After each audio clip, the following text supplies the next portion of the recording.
본론 18입니다. 18.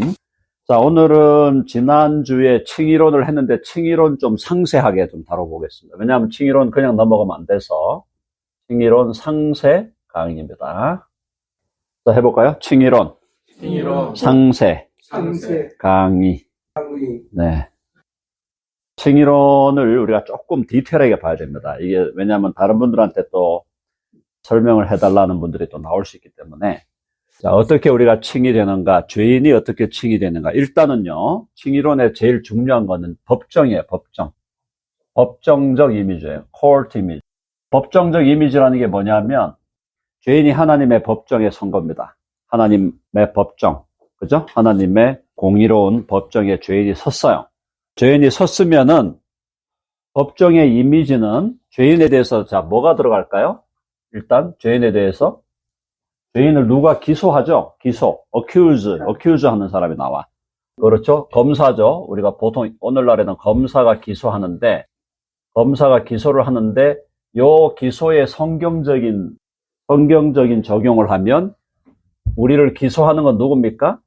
기소는 율법이 기소하죠. 네, 율법이 기소하고, 율법을 들고 기소하는 자가 있다면, 그거는 마귀라고도 할 수 있어요.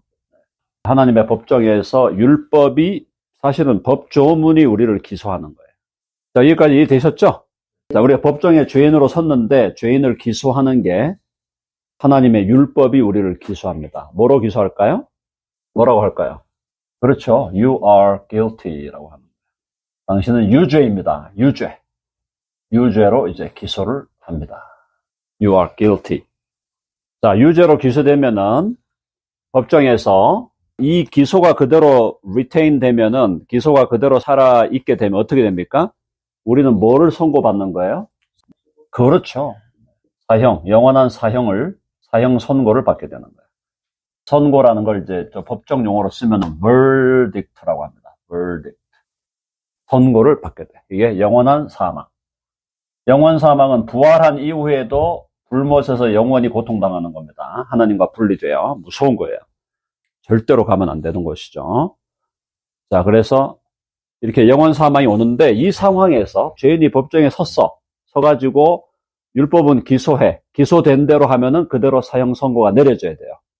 맞죠? 자, 근데 누가 등장합니까? 그렇죠. 우리의 변호사이자 변호사라고도 할 수 있고 아니면 우리의 옹호자라고도 할 수 있고요. advocate, attorney, 그 다음에 옹호자, 또 우리를 대변하는 대변자. 죄인을 대신해서 변호해 주는 게 대변자잖아요. 변호사, 옹호자, 대변자가 누구야, 이게? 이분이 누구예요? 우리 주 예수 그리스도. 예수 그리스도가 나타나셔서 법정의 이미지를 제가 그려드리는 거예요. 예수 그리스도가 나타나셔서 뭐라고 그러냐면은 이 사람은 유죄가 아니라고 선언하는 거예요. 유죄가 아니라고 변호하는 거예요. 이 사람 죄 없습니다. 분명히 죄 지었는데 율법이 죄인이라고 그랬는데 율법이 지금 이 죄인을 너는 유죄야. 너는 이제 유죄 기소를 당해가지고 유죄로 인해서 사형 선고를 받아야 돼. 이렇게 하나님의 법정에 섰는데 예수 그리스도가 등장하셔서 아니에요. 이 사람은 죄인이 아니에요. 이렇게 얘기하는 거예요. 야, 우리가 그 드라마 가끔씩 보면은 법정에서 유죄로 있다가 갑자기 정의에 의해서 무죄 선언을 받을 때 굉장하잖아요. 그런 느낌 아시죠? 유죄로 막 몰리고 있는데, 유죄로 몰리고 있는 상태에서 새로운 증거가 하나 등장하면서 이 사람이 그 법정에서 무죄라고 선언받을 때 환호하잖아. 환호성이 터지잖아요. 그런 상황이야. 예수님이 등장을 해서 아니에요. 이 사람은 무죄입니다. 그러면 무죄 근거가 뭐야? 자, 예수님이 오셔서 무죄라고 무죄 선언을 하는 거야. 무죄로 선언보다도 무죄 항변을 하는 거지. 무죄라고 변호를 하는 거지. 예수 그리스도가 오셔서 우리가 죄가 없다는 걸 변호하시는 거예요. 나중에 이제 선고는 하나님이 때리는 건데, 자, 일단 무죄 변호가 됐죠? 무죄 변호. 그럼 무죄의 근거가 뭐냐 이 말이에요. 근거가. 요게 중요한 거 아니겠어요? 죄인으로 기소를 당했는데 이 사람이 무죄입니다. 오케이. 그럼 너 무죄의 그 근거가 뭐야?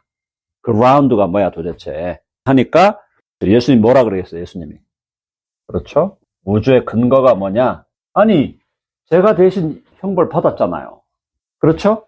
제가 대속의 형벌을 받았습니다. 이 사람을 해서 대속의 형벌을 받았어요. 내가 이 사람의 죄를 대신 지고, 이 사람의 죄를 대신 지고 내가 십자가에 달려 피 흘리고 살을 찢어서 생명 줌으로 이 사람이 당해야 할 죄에 대한 형벌을 내가 대신 다 받았습니다. 맞죠? 받았고요. 여기 몇 가지 더 있어야 돼. 자, 받았고. 일단 이게 중요해. 사건이 있어요. 무죄의 근거가 되는 사건이 예수님이 십자가를 통해서 대속의 형벌을 받았어. 이게 핵심이고. 근데 요것만 갖고는 안 돼. 왜냐하면, 잘 들으셔야 돼. 요거는 객관적으로 일어난 사건이야. 그죠?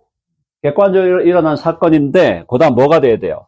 이 예수가 죄인인 나를 위해서 십자가에서 대속의 형벌을 받으셨다는 거를 죄인으로 기소당한 사람이 뭘 해야 돼요? 믿어야 되는 거야. 이걸 믿어야 되는 거야. 그러니까 요거는 객관적 사건이에요. 무죄 근거 1번이 객관적인 사건. 무죄 근거 2, 두 번째는 예수 그리스도께서 우리를 위하여 대속의 형벌을 받으셨어요. 두 번째는 이 사람이 그 예수 그리스도를 믿습니다.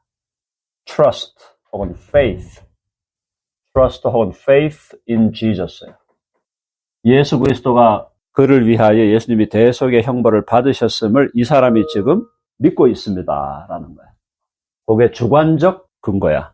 객관적인 사건이 있고 주관적 믿음이 있는 거야. 자, 그러니까 무죄 근거가 뭐냐? 판사가 법정에서 그럽니다. 야, 무죄 근거가 뭔데? 이 사람이 왜 죄인이 아니야? 그러니까 변호사이신 예수 그리스도께서 오셔서 내가 이 사람을 대신해서 십자가에서 죽어 형벌을 대신 받았습니다. 죄값 다 치렀어요. 쉽게 말해서, 그죠? 해볼까요? 죄값을 다 치렀습니다. 다 치렀어요. 객관적으로 치렀어요. 근데 그거를 사건으로만 남아있으면 안 돼. 사건으로만 남지 않고 이것이 그 예수 그리스도를 내가 믿는 거죠. 그 예수 그리스도를 내가 주관적으로 믿어야 돼. trust 해야 돼. 그분을 믿고 영접했어요. 이제 요걸로 이제 끝났죠. 이제 요렇게 되면 끝났는데, 자, 요걸로 예수님이 우리를 위해 십자가에 죽으셨고, 그분을 내가 신뢰함으로, 믿음으로 나는 의롭다함을 받습니다. 맞아요. 그죠? 끝났는데, 거기다 하나가 더 있어. 더 강력한 근거가 또 하나 더 있어. 우주의 근거들이 뭐냐? 자, 믿음으로, 예수 그리스도를 믿음으로, 제가 지난번까지 계속 강조했던 게 뭡니까? 연합이죠, 연합. 그리스도와의 연합. 자, 예수 그리스도를 우리가 주와 구주로 믿음으로 믿는 순간에 어떻게 된다 그랬어요? 우리가 연합한다 그랬죠? 그리스도와 연합. 이거 순간적인 사건이야. 그리스도와 연합함으로 그리스도의 의가 누구의 의가 된 거야? 내 의가 된 거야. 내 의가. 그래서 그리스도의 의가 우리에게 전가되는 거야. 그리스도의 의가 우리에게 전가된다. 전가된다는 말이 transfer 된다 말이야. transfer. 조금 더 어려운 얘기가 있는데 단어를 쓸게요. 혹시 더 필요하신 분들이 있으니까 imputation이라는 단어를 씁니다. 자, 다시 설명드립니다. 자, 무죄 근거 첫째, 예수 그리스도가 나를 위하여 십자가에서 피 흘리시고 살을 찢으시고 생명을 주심으로 우리에 대한 죄의 형벌을 대신 받았어요. 죄값을 치러줬어. 이게 객관적으로 일어난 사건이에요. 그 사건에 대해서 그 예수 그리스도를 우리가 인격적으로 믿습니다. 인격적으로. 여기 주관적이란 말이 인격적이란 말이야. 인격적으로 예수 그리스도를 내가 신뢰할 때 우리는 어떻게 된다 그랬어요? 그리스도와 연합된다 그랬어. 그죠? 연합이 일어나므로 그 연합으로 인하여 그리스도에게 있는 좋은 거는 우리에게로 옮겨진다 그랬어요. 그리스도의 의가 우리에게로 옮겨져. 그래서 그리스도의 의가 우리에게 전가된다는 것은 옮겨진다 이 말이에요.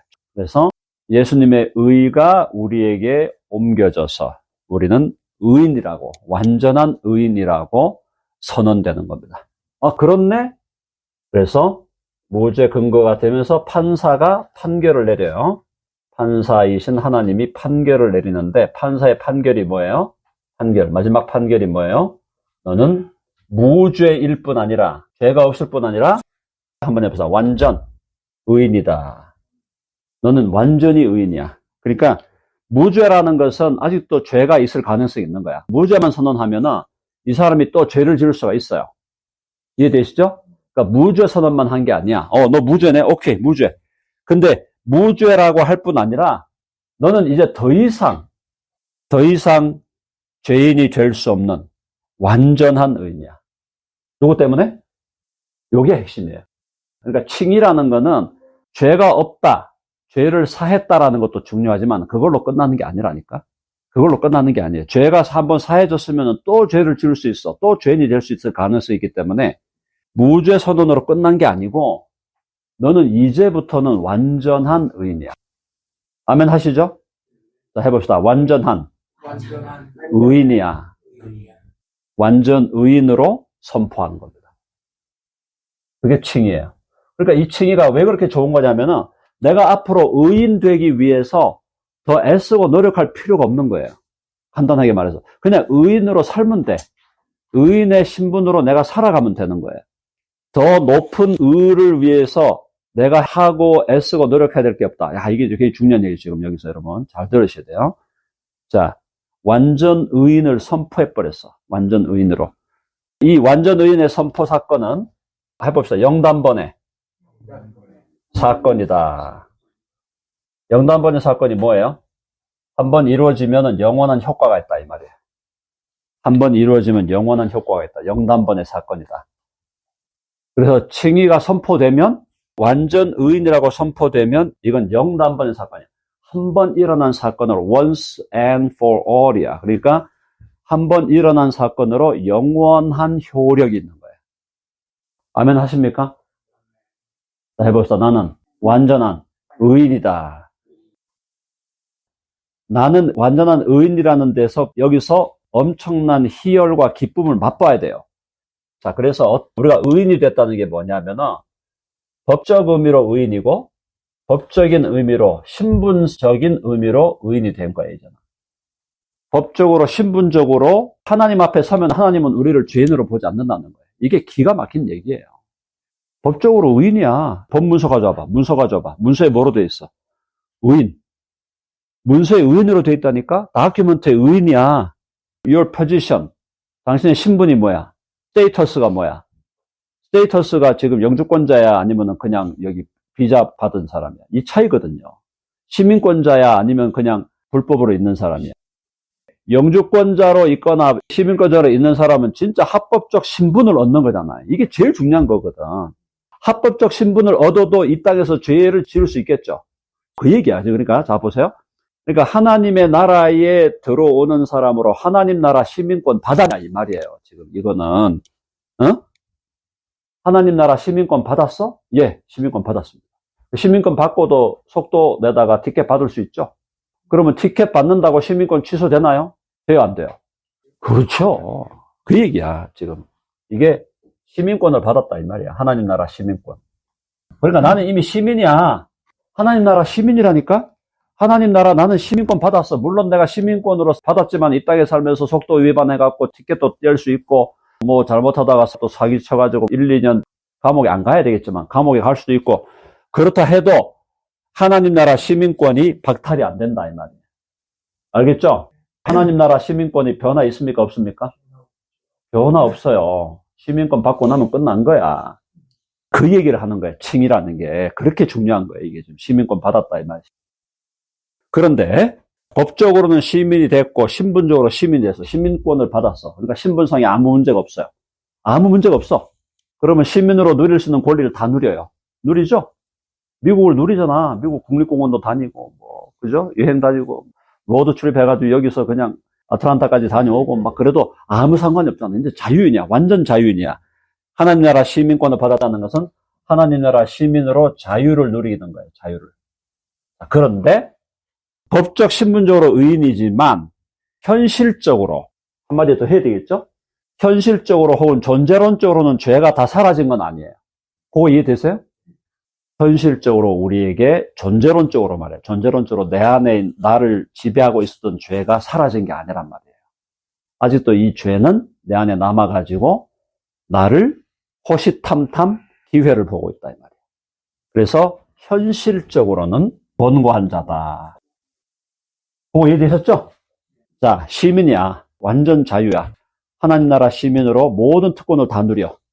다 누리는데 현실적으로는 우리 안에 존재했던 이 죄가 완전 사라진 게 아니야. 그러니까 이 죄가 계속해서 우리를 때때로 곤고한 상태로 우리를 몰아간다.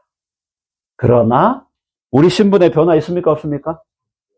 신분의 변화가 없어. 절대 변화가 없는 거야. 그러니까 두 가지가 함께 강조돼야 돼. 이해되시죠?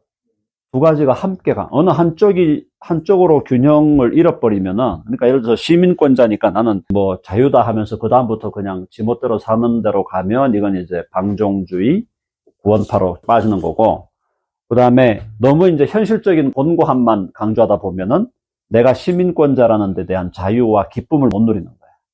현실적으로 죄와 싸우니까 너무 힘들어요. 막 이렇게 하면서 이제 현실의 문제, 현실적으로 공고한 상태에 있는 이 문제에 너무 집착을 하다 보면 그게 굉장히 믿음이 좋은 것 같잖아요. 근데 아니라니까. 여기 지금 현실적으로 공고한 상태로 흘러가는 그 부분에 대해서 내가 분명히 말씀으로 처리해 가야 돼. 말씀으로 계속 이겨 가야 되는데 또 포커스가 또 거기에만 가면 분위기가 어떻겠습니까? 분위기가 밝겠습니까? 어둡겠습니까? 분위기가 계속 우울해지는 거예요. 계속 여기만 포커스하면. 그래서 바울이 로마서 8장 가보죠. 로마서 8장. 로마서 8장에 가보면 7장에서 바울이 오호라 나는 권고한 자로다. 그죠? 얘기를 하고, 자, 7장 24절. 로마서 7장 24절로 8장 2절까지.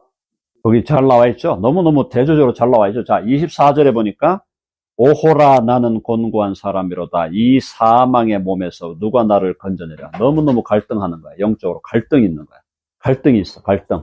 내적인 갈등이 있어요. 갈등이 있으니까 거기 갈등을 경험하면서 바울이 뭐라고 고백하냐면은 우리 주 예수 그리스도로 말미암아 하나님께 감사하라. 감사하리로다. 감사가 나오는 거야. 이 갈등 속에서 감사가 나오는 거예요. 감사하리로다. 그런즉 내 자신이 마음으로는 하나님의 법을, 우리 마음으로는 하나님의 법을 섬기는 거야. 무슨 말인가? 마음으로는 하나님 나라의 국법을 섬기는 거야. 국법을. 그죠? 마음으로는 하나님 나라의 국법을 사랑하고 그 국법을 지키겠다고 하는 거야. 근데 육신으로는 죄의 법을 섬깁니다. 육신으로는 때때로 우리가 죄에, 그죠? 죄에 사로잡혀 갈 때가 있다라는 거예요. 그 두 개를 다 인정한다는 거야. 우리 속으로는, 내 속사람으로는 내 자신이 마음으로는 하나님의 법을 섬기고 사랑하고 때로 육신으로는 죄의 법을 사랑하면서, 그죠? 죄에 빠져 들어갈 때가 있다. 자, 그러나 8절. 그래서 결국은 그러므로 이제 그리스도 예수 안에 있는 자에게는 결코 정잠이 없다. 결코 정잠이 없다는 말이 뭐야? 시민권 박탈 안 된다 그 말이에요. 안 되고 이는 그리스도 예수 안에 있는 생명의 성령의 법이 죄와 사망의 법에서 너를 해방했다. 이게 뭐예요? 자유케 했다. 자유. 그러니까 하나님 나라 시민의 자유를 누리면서 이걸 만끽해야 돼. 하나님 나라 시민의 자유를 만끽하면서 그럼에도 불구하고 현실에 눈이 어두워지면 안 돼. 현실의 문제, 현실적으로 내게 곤고함이 있다는 사실을. 그 얘기는 뭐냐? 매 순간 죄와 싸워야 한다는 사실을. 아시겠죠? 매 순간 죄와 싸우면서 어떻게 싸우라 그랬어요? 해봅시다. 피 흘리기까지 싸워라. 싸우면서 계속 죄와 싸우는 이 능력이, 힘이 길러져 가는 거죠. 죄와 싸우는 힘이 계속 길러져 가는 게 그게 성화다. 성화. 성화라는 건 뭐냐? 내가 죄와 싸우는 힘과 능력이 더 강해지는 거예요. 그래서 안 넘어질 수는 없지만 덜 넘어지는 거죠. 덜 넘어지는 거예요. 현실적으로 곤고함이 있다는 걸 인정을 하고, 그러면서도 하나님 앞에서 내가 하나님 나라의 시민권을 받은 자로 나는 자유를 만끽하고 있다. 두 가지를 다 같이, 요거 두 개를 같이 갖고 가요. 그래서 루터가 한 얘기 중에 제가 자주 말씀드렸죠. 마틴 루터가 이거를 가장 강력하게 깨달아. 이게 지금 루터가 한 얘기거든요. 루터가 종교개혁 이걸 재발견한 거야. 그럼 루터가 이 이야기를 가장 강력하게 회복하면서 뭐라 그랬냐면은 그리스도인은 동시에 의인이자 죄인이다. 이 말이 뭐예요? 동시에 의인이라는 것은 하나님 나라 시민권을 받은 자로 자유롭게 된 자다. 그 말이고, 죄인이라는 것은 그러나 현실에서 죄와 지금 싸우고 있는 자다. 죄와 싸우고 있는 자. 한번 해봅시다. 동시에 의인이자 죄인이다. 두 개를 다 같이 가져가야 돼. 그러니까 의인이라는 것은 완전 의인이 됐기 때문에 하나님 나라 시민으로 자유를 누리는 완전 의인. 어떠한 것도 우리에게 시민권 박탈할 수 없는 완전 의인이 되었고, 그럼에도 불구하고 현실에서는 내 안에 남아있는 죄와 계속 싸워 나가야 하는 그런 성화의 도상에 있는, 도중에 있는 on the road to sanctification, 성화되어가는 도상에 있는 사람들이다. 그리고 구약적으로 얘기하면은 가나안 땅으로 향해 가는 순례의 길이 있는 거예요. 가나안 땅으로 향해 가는 광야의 길을 걸어가고 있는 거예요. 광야의 길을 걸어가지만 이스라엘 백성은 이제 자유인입니까? 노예입니까? 자유인이죠. 이스라엘 백성이 애굽을 떠나왔기 때문에 이제 자유인이 된 거예요. 자유인으로서 광야를 가고 있는데 이스라엘 백성에게 아직도 옛 습관이 남아있다 보니까 우상 숭배도 하고, 그죠? 또 무엇에도 원망하고 하나님께 불평도 하고 막 그런 모습이 보였지만, 그렇다고 해서 그들을 다시 애굽으로 보냈어요, 안 보냈어요? 안 보내죠. 보내시면 안 되죠, 하나님이. 절대 애굽으로 보내면 안 되는 거예요. 애굽으로 보내시는 하나님이 아니에요. 광야에서 때때로 범죄할 때 하나님이 징계하시고 회초리를 드시고 그렇게 하시지만, 그렇다고 다시 야 너희들 이렇게 범죄가 심하네, 너희들 그냥 애굽으로 돌아가, 그렇게 하시는 분이 아니다라는. 자, 여기 오늘 칭의론의 상세 강의입니다. 이해되셨죠? 야고보서에서 율법을 자유의 율법이라고 불렀던 것도 굉장히 중요한 얘기죠. 자, 그러니까 이렇게 생각하시면 돼요. 우리가 애굽에 종살이 하다가 미국의 시민이 돼버렸어요. 미국의 시민이 되면 미국 시민이 된 사람에 있어서 미국의 국법은 자유의 법입니다. 맞죠? 자유의 법이에요. 하나님의 나라도 마찬가지예요. 하나님 나라도 하나님 나라의 시민권을 우리가 받는 거기 때문에, 하나님 나라의 시민이 됐기 때문에 하나님 나라의 법은 자유의 법이에요. 그게 제일 중요한 거야. 맞죠? 하나님 나라의 최고의 가치가 자유예요, 자유. 예수님이 자유라 그랬잖아요. 예수님이 진리를 알지니 진리가 너희를 자유하게 하리라. 인자가 너희를 자유하게 하면 너희가 참으로 자유하리라. 자유라는 말이 성경에 많이 나온단 말이에요. 너무너무 많이 나오고, 예수님이 우리를 자유를 주시는 이 자유는 하나님 나라 최고의 가치 중에 하나예요. 그러니까 우리가 예수 그리스도를 주와 구주로 믿음으로 우리의 신분이 마귀 나라 시민권 갖고 있다가 하나님 나라 시민권 받고 이제 바뀌었단 말이에요. 그러면 하나님 나라 시민권을 가진 우리는 하나님 나라의 법이 자유의 법임을 알기 때문에 그걸 우리는 자유의 율법이라고 부른다 이 말이에요. 그럼 우리가 자유의 율법대로 심판받는다. 그럼 요건 뭐냐? 자유의 율법대로 심판받는다. 요거는 지옥 심판이 아니에요. 영원한 지옥 가는 심판이 아니고 상급 심판. 그러니까 항상 이 성경을 읽을 때도, 성경을 읽을 때 문맥이 중요해요. 문맥이. 컨텍스트가. 지금 이 컨텍스트에서 야고보가 하나님의 율법을 자유의 율법이라고 표현하면서 자유의 율법대로 심판받을 자로 그렇게 조심해서 행동하라 한 것은, 그거는 지옥 가는 심판에 대한 심판이 아니고, 지옥 못 간다 그랬잖아요. 우리가 시민권 옮겨왔는데 무슨 마귀 나라 시민권자로 있다가 하나님 나라 시민권자로 옮겨왔기 때문에 절대 갈 수가 없어요. 그것은 지옥 심판이 아니고 상급의 심판. 우리 예수 믿는 사람들에게도 상급 심판이 남아있거든요. 그래서 주님 안에서 순교하신 분들은 훨씬 더 많은 상을 받는 거고, 순교 안 했더라도 재산을 희생하고 자기의 건강을 희생하고 자기의 시간과 모든 걸, 자기 체면까지도 희생하면서 주를 위해 산 사람은 또 많은 상을 받는 거고, 근데 하나님 나라 시민은 됐는데, 들어왔는데 이분이 영적으로 잘 자라지를 못해가지고, 그죠? 자라지를 못해가지고 별로 뭐 상급 받을 게 없어. 그러면 이제 이 사람은 상급을 많이 못 받는 거죠. 그러니까 분명히 동일한 하나님 나라 시민이라도 상급을 어떤 분, 순교자들은 많이 받고, 예수님 믿지만 믿음이 연약한 상태에서 연약하게 신앙생활 한 사람들은 또 상이 적은 거예요. 그 얘기를 하는 겁니다. 자유의 율법대로 심판받는다는 게 지옥 간다, 지옥을 보내는 그런 심판을 받는다는 게 아니죠. 자, 예수님을 안 믿는 사람들요. 예수님을 안 믿는 사람은 기본적으로 긍휼을 따라 행하지 않는다고 우리는 봅니다. 기본이 그래요. 기본기가. 그리고 예수님을 믿는 사람 중에도 긍휼을 따라 행하는 사람들이 있고 긍휼을 따라 행하지 않는 사람들도 있어요. 예수 믿는 사람들 중에도 믿음이 성숙하면은 그 사람이 긍휼을 따라서 행하는, 성령의 열매를 따라서 행하는 사람들이 있고, 믿음이 연약하면 긍휼한 마음이 안 나오는 수도 있다는 거죠. 그 얘기를 하는 겁니다. 그러니까 이게 지옥 심판 얘기 아니에요. 그 야고보서 2장은요. 그래서 그럼 긍휼을 행하지 않는 자, 이건 예수 안 믿는 사람은 긍휼을 다 행하지 않는 자들이에요. 자기 중심적으로 자기 이기적으로 하는 사람이고, 예수 믿는 사람도 성숙해야 긍휼로 행하는 사람들이 될 수 있는 거예요. 믿음이 연약하면 긍휼로 행하기가 아직 어려움이 있단 말이에요. 어려움이. 긍휼 없는 심판을 받는다는 게 그게 지옥 간다는 게 아니다. 그만큼 이제 상이 줄어드는 거예요. 그러니까 상급에 대한 이야기로 해석을 하시고.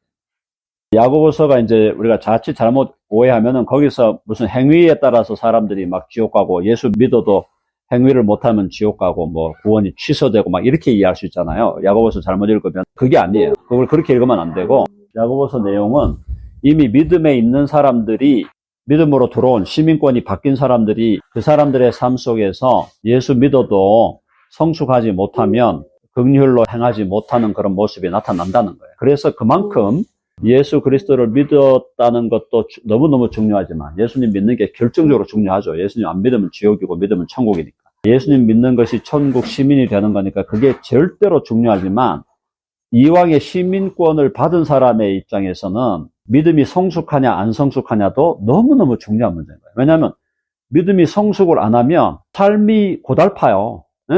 그러니까 믿음이 성숙해야 이 고달픔이 사라지거든, 점점.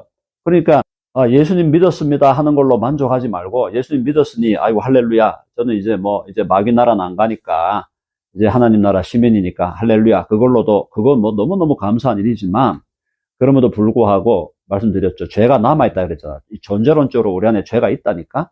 그러니까 이거와 우리가 싸울 때 힘을 얻어갖고 에너지를 얻어가 잘 싸우려면 우리가 성장을 해야 되는 거예요. 성장을. 그럼 이제 교회가 그렇게 성장하고 성숙할 수 있도록 교회가 하는 프로그램이 요즘에 보통 하는 게 제자훈련 아닙니까? 그죠? 제자훈련을 하는 교회들이 있을 때 그 제자훈련을 좀 받으면 너무너무 좋은데, 교인이 100명이라도 제자훈련 다 받나요? 교인이 100명이라도 제자훈련 받는 사람은 한 10%, 20%밖에 안 될 거예요. 그 좋은 것을 교회가 제자훈련 하겠다고 하는데도 훈련 안 받죠. 우리도 새벽에 나오셔서 새벽 신학교 배우시고, 또 줌으로라도 새벽 기도하고 새벽 신학교 나오는 분들은 우리도 지금 50% 안쪽이거든요. 제가 목회자로서 기대하는 건 뭐예요? 100%가 다 새벽 기도 나오든지 줌으로 참여하든지 아니면은 그렇게 해라. 그래 해야 그 사람들도 영적으로 자랄 거 아니에요. 자라야 덜 넘어지고 그래야 자라야 하나님 위해서 일하고, 그래야 일하고 나면 상급도 받고. 얼마나 좋은데 왜 그냥 예수님 믿는 거 하나 가지고 그냥 이거 믿는 거 아이고 잘 믿었습니다 할렐루야 땡큐 감사합니다 하고 그다음부터는 안 자란단 말이에요. 자라기를 시도하지 않는다 이 말이에요. 그게 이제 오늘날 교회의 연약함이다 이 말이죠. 안타까운 일이죠. 그래서 우리는 부족하지만 우리 교회는 예수님 믿고 구원받는 것도 너무너무 중요하지만, 구원받은 사람으로서 자라야지. 어린아이 상태로 있으면 안 돼. 계속 자라야지. 그래서 계속 자라가기 위해서 우리가 애쓰다 보니까 새벽 기도회도 하고 새벽 신학교도 하고 있는 것입니다. 교회 안에 100명이 들어와 있는데 그 중에서 진짜로 믿는 사람이 몇 %인가, 이것도 우리가 알 수 없잖아요.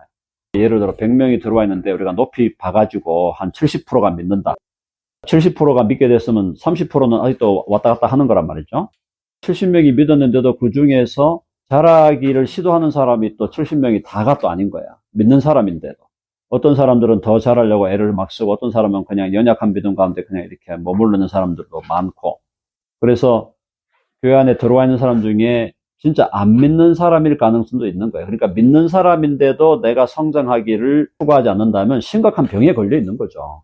애가 병에 걸렸으니까 지금 밥도 못 먹고 자라지를 못하는 거지, 이 아이가 정상적으로 태어나갖고 얘가 정상적으로 어느 정도 건강을 유지하고 있다면 얘가 자라려고 하는 게 너무 자연스러운 거 아닌가요? 내가 자라야 되겠다. 넌 커서 뭐 할래? 넌 뭐 할 거야? 커서 뭐 할래? 너 커서 외과 의사 될 거야. 그래서 공부 열심히 해야 돼. 맞아요. 공부 열심히 해야 돼요. 다 그렇게 하면서 자라나는 거는 굉장히 자연스러운 거라고요. 그게 무슨 인위적으로 뭘 어떻게 해서 되는 게 아니고, 그러니까 교회에서 담임 목사님이 우리 제자훈련 하겠습니다. 신청하세요. 제자훈련을 받고 신청할 때 그때 제자훈련으로 들어오는 게 어떻게 보면은 굉장히 자연스러운 것인데도 100명 중에 70명이 믿는 사람이라도 제자훈련 받으라 그러면 7명밖에 또 안 들어온단 말이에요. 뭐 제자훈련 안 받는다고 뭐 구원이 없다 이렇게 말할 수 없지만, 어쨌든 제가 지금 요약하면은 교회 안에서 예수님을 믿어도 성숙의 단계가 너무 다양하다는 걸 아셔요. 성숙의 단계가 너무 다양하기 때문에 교회는 어쨌든 모든 사람이 성장하고 성숙할 수 있도록 계속 기회를 주고 계속 그 티칭을 하고 기도하고 이렇게 하면서 계속 이 성장을 위한 자양분을 교회가 마련해 줘야 된다. 그게 교회가 해야 될 가장 중요한 일이에요, 사실. 자, 여기까지만 마무리하겠습니다.